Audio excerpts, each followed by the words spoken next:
यार 25 attempt English में किए हैं, सिर्फ 15 अटेम्प्ट मैथ्स में किए हैं और 30 अटेम्प्ट रीजनिंग में किए हैं। पता नहीं यार मेरा पेपर कैसे गया। वैसे अच्छा हुआ मैंने मिश्रा जी स्पीक्स का लास्ट वीडियो देख लिया था जो कि IBPS PO के ऊपर था, और सच में उससे बहुत हेल्प मिली। बट अभी मेरी यार कुछ कन्फ्यूजन्स हैं, कुछ प्रॉब्लम्स हैं, मुझे समझ नहीं आ रहा। जैसे कि सबसे पहली प्रॉब्लम, क्या मैंने जो अटेम्प्ट किए हैं वो सेफ़ अटेम्प्ट में आ रहे हैं। दूसरी सबसे बड़ी प्रॉब्लम है मेरी कि ये नॉर्मलाइजेशन क्या होता है जिसके बारे में हर कोई बात कर रहा है। तीसरी अटेम्प्ट, बाकी शिफ्ट्स में कितना ज़्यादा डिफरेंस था लेवल में। और सबसे बड़ी, काश किसी एक जेन्युइन एस्पिरेंट का एक जेन्युइन इंटरव्यू मिल जाता या जेन्युइन रिव्यू मिल जाता तो मज़ा ही आ जाता। होप करता हूँ मिश्रा जी स्पीक्स इसके ऊपर कुछ वीडियो बनाएं। सो गाइस, बिना किसी डिले के हाजिर है मिश्रा जी स्पीक्स नए वीडियो के साथ, क्योंकि मुझे पता है आज IBPS PO का प्रीलिम्स देने के बाद बहुत सारे डिलेमा होंगे एस्पिरेंट्स के अंदर, बहुत सारा सर्च कर रहे होंगे, बहुत सारे क्वेश्चंस होंगे जिनके आंसर उनको चाहिए होंगे। और जैसे कि इसके पहले के क्लिप में आपने देखा होगा, एक टिपिकल एस्पिरेंट के माइंड में ये 4 क्वेश्चंस इस टाइम चल रहे हैं। तो वीडियो को एंड तक देखिएगा, चारों क्वेश्चंस के आपको यहाँ पे आंसर दिए जाएंगे। एक जेन्युइन एस्पिरेंट का जेन्युइन इंटरव्यू भी हम आपके साथ शेयर करेंगे। तो जितने भी डिलेमा हैं आपके माइंड में सारे क्लियर कर दिए जाएंगे। तो वीडियो को लास्ट तक देखिएगा। स्टार्ट करते हैं वीडियो को। एस्पिरेंट की प्रॉब्लम 1 और प्रॉब्लम 3 को साथ में डील करते हैं। सबसे पहले सेव अटेम्प्ट कितने होंगे। तो देखिए, प्रीवियस वीडियो में मैंने आपको बताया था कि NISL AO के प्री को देखते हुए हमने IBPS PO के प्री को शेप किया था, और एग्जैक्टली उसी टाइप का पेपर आया होगा। मैथ्स बहुत ही कैलकुलेटिव था, लोग यही बता रहे हैं, ज़्यादा अटेम्प्ट्स नहीं हुए हैं। और देखिए, मैंने वहाँ पे सजेशन भी आपको यही दिया था कि ज़्यादा अटेम्प्ट्स के चक्कर में आपको नहीं पढ़ना है, क्योंकि आपको पता है कि इसका कट ऑफ कम ही रहता है। तो वहाँ पे आपको सेव अटेम्प्ट जो करने हैं वो आपको मैंने बताया था 60 भी अगर आप कर रहे हो तो वो एक सेफ अटेम्प्ट है, बट विद एक्यूरेसी। अब देखिए, इसी से प्रॉब्लम नंबर 3 को डील करते हैं। तो प्रॉब्लम 3 है कि क्या अलग अलग शिफ्ट में बहुत ज़्यादा डिफरेंस था। तो हाँ, बहुत ज़्यादा डिफरेंस था, लेवल का डिफरेंस था। देखिए, types of questions almost same थे, बट पजल्स, रीजनिंग, ये सेक्शन बहुत ज़्यादा अलग था। और इंग्लिश की बात करेंगे तो इंग्लिश में एक दो शिफ्ट की अगर मैं बात करूंगा तो उन शिफ्ट में पैराजम्बल्स काफ़ी ज़्यादा टफ दिए गए थे। तो देखिए, होल सोल अगर मैं बताऊं तो अलग अलग शिफ्ट का अलग अलग लेवल था। और यहीं से हम स्टार्ट कर देंगे बात करना अपने प्रॉब्लम नंबर 2 के बारे में, जो कि है नॉर्मलाइजेशन। तो देखिए, नॉर्मलाइजेशन क्या होता है, हो सकता है ये टर्म आपने इसके पहले कहीं सुना होगा। तो नॉर्मलाइजेशन का मतलब यही है कि अगर 2 शिफ्ट में अलग अलग लेवल का पेपर आ रहा है तो उसके लेवल के हिसाब से उन्हें एडजस्ट करके एक सेम लेवल पे लाया जाता है।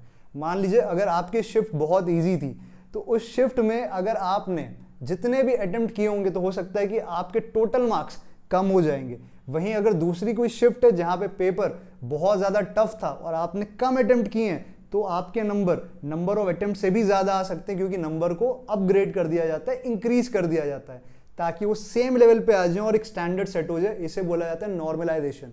देखिए, पिछले 2 साल से नॉर्मलाइजेशन बहुत ज़्यादा मात्रा में किया जा रहा है। इवन +5 -5 का भी फर्क आ रहा है। इसीलिए मैंने आपको प्रीवियस वीडियो में बता ही दिया था कि आप एक्यूरेसी पे ध्यान दो, नंबर ऑफ अटेम्प्ट्स बढ़ाने के ऊपर नहीं।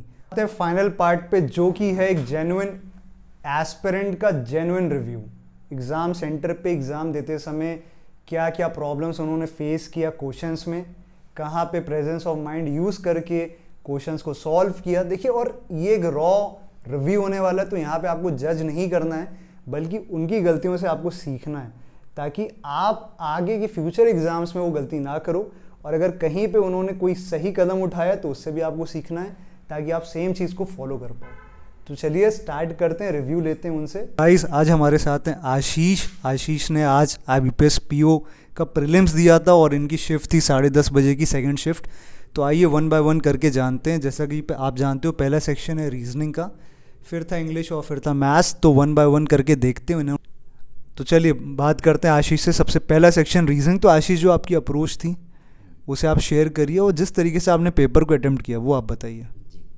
तो सबसे पहले रीजनिंग आया।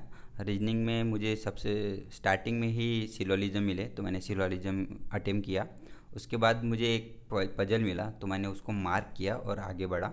उसके बाद मैंने मतलब डायरेक्शन के क्वेश्चन थे वो अटेम्प्ट किए। उसके बाद ब्लड रिलेशन, और फिर उसके बाद जो कि आपने बताया था फ्लैट फ्लोर वाला पजल, वो आया। मैंने वो अटेम्प्ट किया। और उसके बाद सर मैंने वो पैरेललिज्म वाला 14 जो लोग बैठते हैं वो वाला अटेम्प्ट किया। और फिर एक पजल ऐसा था सर, जैसे कि मैं हमेशा उसमें फंसता हूँ, पर मैंने वो देखा, मैंने अटेम्प्ट किया। 2-3 वेरिएबल्स वाला। हाँ, मतलब 3 वेरिएबल्स थे उसमें, और सिटी दिया था और उसके कलर्स दिए थे। तो उसमें मैंने 1 मिनट दिया उसमें, फिर मैंने सोचा कि मैं तो यहाँ पे फंसता हूँ, मतलब बनने लायक था। तो मैंने जो मार्क किया था आगे, तो उस पे चला गया और वो बनाया सर। तो उसमें इतने में मेरा टाइम लगभग हो चुका था। तो फिर रीजनिंग का सेक्शन कंप्लीट हो गया। तो देखिए गाइस, आप यहाँ पे ये सीख सकते हो कि आशीष ने सबसे पहले उस टॉपिक को किया जो टॉपिक इजी था। ये आपको भी ध्यान रखना है, क्योंकि अगर इनिशियल लेवल पे आप ऐसे क्वेश्चन को सॉल्व करते हो जो क्वेश्चंस आपसे बन जाते तो आपका कॉन्फिडेंस हाई हो जाएगा।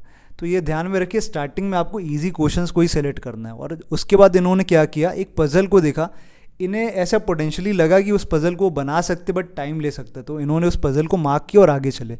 और आगे देखिए वही पजल आई है जिसकी बात हम ऑलरेडी प्रीवियस वीडियो में कर चुके हैं, फ्लैट एंड फ्लोर वाला पजल। ये मैंने NICL AO का जो प्री था उसमें आपको मैंने बताया था कि सेम टाइप की पजल IBPS PO प्री में भी आएगी, और जो कि आया।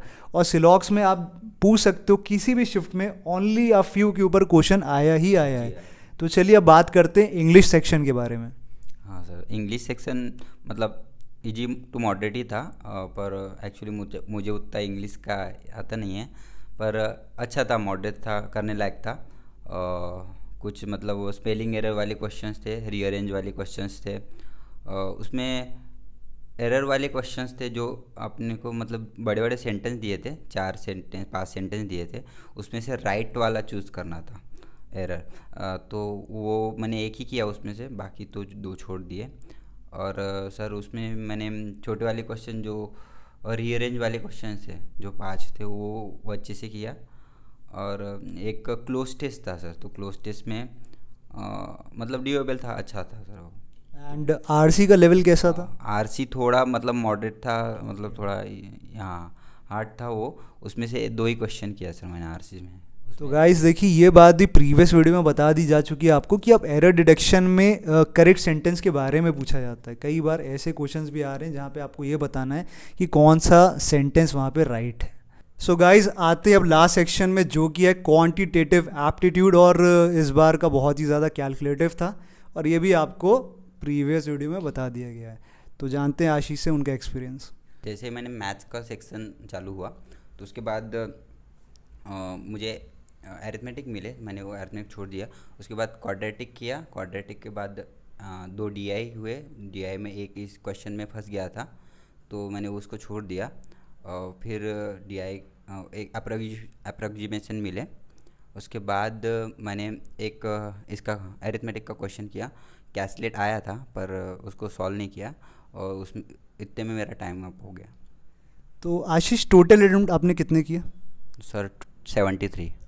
तो आशीष ने 73 टोटल अटेम्प्ट किया। और देखिए, मैक्सिमम जितने भी एस्पिरेंट से मैंने बात किया उनका 70 to 80 के बीच में ही टोटल नंबर ऑफ अटेम्प्ट्स है। तो मैं बस आपको इतना बताना चाह रहा हूँ कि अगर आपने 60 अबव किए हैं और एक्यूरेट किए हैं, आपने एक्यूरेसी पे आपको भरोसा है, तो आप अभी से मेंस की तैयारी स्टार्ट कर दीजिए।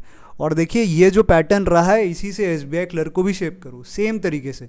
तो आज के लिए इतना ही है, मिलते हैं नेक्स्ट वीडियो में, तब तक के लिए स्टे ट्यून्ड, थैंक यू।